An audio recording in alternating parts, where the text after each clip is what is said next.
शुभ सकाळ सांग मैंने आठ मोर नित्यक्रम सरीगला मो कम सारिकी पुओ शोई जाऊँगी रोषे करदेवी सी उठिले पुणी ता कम करा पड़ो आमर आज बो बाड़ी फ्रेश शाग आनी शाग भाजवा काली गुरुवार जेहेतु थिला गुरुवार आमर काली शेर उठला बोली आमर उपास थिला ना आज टिके पखाल खिया हम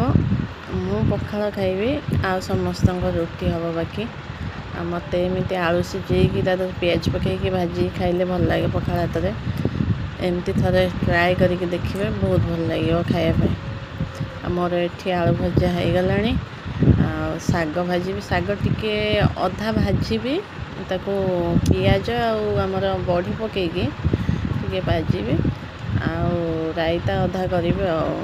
जो छोट छोट नाड़ी के एमती आलू बैगण टमाटो देकी रायता कर खाइले भल लगे मत शाग भजार टिके पियाज अधिका बड़ी पकई भाजिले भल लगे खायापी मो पुआ एपटे उठीगला काम सारी देकी जाइए जा करवा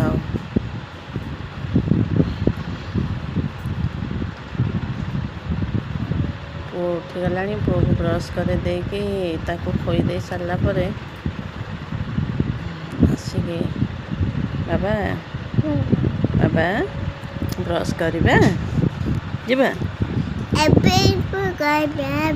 एबे करवा ब्रश ओके मुझे शाग बसई देकी जाइए पुओ कम टे करदे आसबि मझे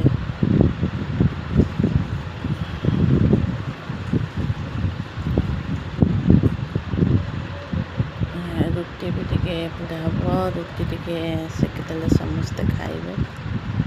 बाकी मोर तो आज पखाल चलते आमर रुटी हो गला शाग भजा भी हो गला बाकी ता भितर मो पुअर भी काम सरीगला टे छतुआ खोईदेली सी जाए 10:30 बेलू रुटी टे खाइब मुझे टे पखाल खाई बसीगली ए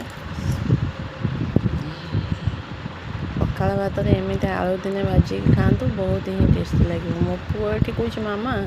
मुझे पखाल खाइबी पखाल तार भारी प्रिय